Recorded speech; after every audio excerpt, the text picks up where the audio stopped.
cutubka 3aad guur iyo geedi nololeed si nolol wadaaggu u fududaado waa in wax isu ahaani jirto dadkuna yeesho xeer iyo xadhig wax ka dhexaysiiya noloshu tacab iyo hawl ayay ku dhisnayd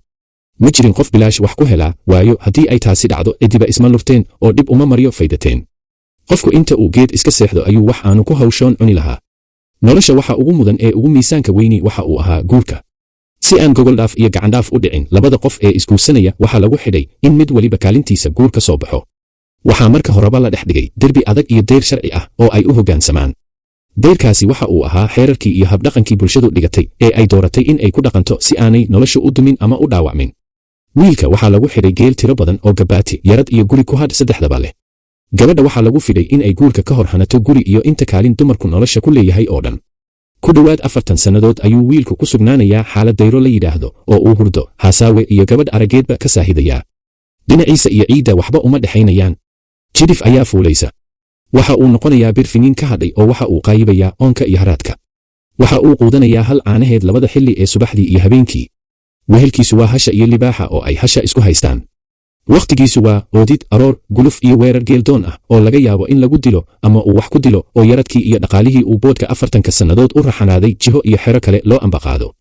gacmihiisu gaatir ayay yeesheen sababna waxa uu ah shubaasha iyo darka ceelka guurka gabadhu waxaa ka sokeeya intaas oo mashkiladood iyo intaas oo lama arag ah oo xaaladda lagu soo hooyaa sheegan tahay oo shareeran haddii uu intaas ka jawaabidooda ku guulaysto sida uu gabadh isku hortaagaa way adag tahay haddii uu ishortaago rajada ayaa sii fogaanaysa waayo mararka qaarkood gabadhu uma gacan bannaana oo mar walba waxa ay gudanaysaa kaalintii ay nolosha ku lahayd inta wiilku geela ku maqan yahay waxa ay ku foogan tahay aqalkii hararkii kebaddii dhigtii udubkii haddii wiilka iyo gabadhu kulmaan waxa ay ku wada hadlaan waa sarbeeb sogordo iyo halxidhaale wakhtiga ay labada qoys guur dhex mara wiilka iyo gabadha ku kulmaan waa dheer oo dhib leh waa fursad iyo biyo guuq ah sareedo iyo nin u nool iyo sabaan iyo nin ka baxa barbaarka waxaa sid u ah habeen goob cayaareed lagu kulmo xilliga barwaaqada ee uu kugu magacyo yeesho kolkararka aroorka iyo geedigaba laga nasto waxaa barbaarka liibaan u ah haddii reer hablo joogaan la soo ilaaleeyo caways la dul yimaado jaanta dhulka lagu dhufto jaleecada iyo jeedaalada dhinaca hablaha laga filayaa badato oo nafta lagu maaweeliyo hawraar iyo halabuur odhanaya waa gabadh suldaan dhalay saxarli hooyadeed tahay waa la soo sasabayaa ha u sabir daraanina waa dhul oo wax dhacay ma ogee waa dheg oo war kama dheragtee reerku nabad ma soo dhaxay waxaa la joogaa goob aftahamo hawraarta iyo halabuurka la isku dhiibdhiibaya waa halkaan goobta ka dhalanaya barbaarka habeenkaas waxa u caawo iyo nasiib wanaag ah haddii gabadha cayaarta boodaysa ay maradeedu maradiisa taabato barbaarka waxa uu caado ahayd in uu maradiisa ay gabadha maradeedu taabatay laablaabo oo inta uu soo saaro marba urursado deetana uu dareen shidan la seexan waayo jeelka iyo hilowga barbaarka kashiisa habeenkaas buuxiyaa waxa uu ka soo jeeday xeerka adag iyo dhaqanka suuban ee bulshadu lahayd oo qeexayay in aan la isku dhex dadsanaan si hilowga la isu qabaa u keeno in wiilku guto waajibkiisii taas oo ah qaab dhismeedka noloshu ku dhisan tahay iyo wax diinta islaamku ina farayso haddii aan la kala xishoon oo la isku milmo waxaa lumaya dhadhankii nolosha waxaana burburaya hufnaantii gobonnimadii hankii xishoodkii iyo isu hanweynaantii waxaa loo jeedaa in guurku milga yeesho oo aan lamaanuhu weligood kala xiisa dhicin waxaa loo jeedaa in qofba qofka kale ragannimo iyo hufnaan ku cajabiyo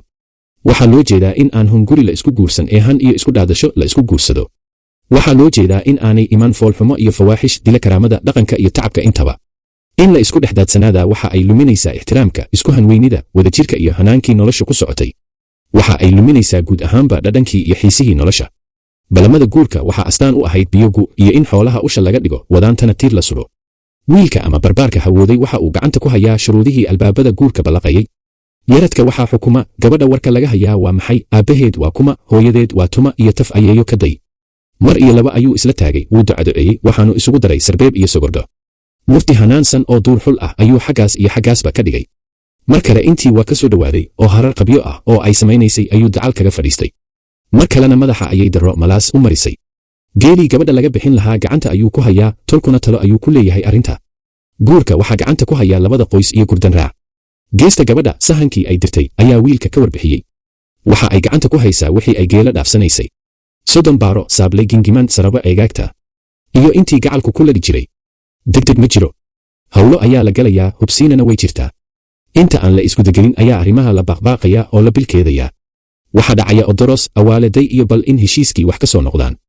intaas kadib wixii la filaaba waa geed iyo guurtidii labada dhinac murti la isdhaafsado meexaane maahmaaho iyo arrinta oo loo kuur galo halka ay uga guurtaa waa gabaati hordhaca isgacanqaad gabadha oo loo ablaableeyo iyo hurin haween ah oo hooyadeed ku jirto oo baanaha isdhaafaya dhegta u raariciya meel dadabta dibaddeeda ahna taagan la soco qaybaha hadhay oo nagu xidhnow hana ilaawin inaad gujiso barta guduudan iyo suulka taagan. dawankana furo. waxaa la isku gacan qaadayaa in lagu xidido hanaan gobonnimo iyo guri dhisma. goosh dambe iyo goob kale iyo wiilkii oo hurin ilmaadeeradiis ahi gelbinayaan iyo gole ballaadhan oo loo dhan yahay. guddoonkii yaradka iyo gabadha iyo wiilka oo la istuso. balan iyo dardaaran guud ayaa xaajada lagu gebagabaynayaa. waxaa la dhowraaba waa goosh dambe, aroos, giblo, mashxarad iyo geedigii qoyska cusub. duco lagu taartaaro oo foolaad ku yahay wiil iyo caano, dabaaldeg, hambalyo iyo inanta oo hagoobta laga rogo.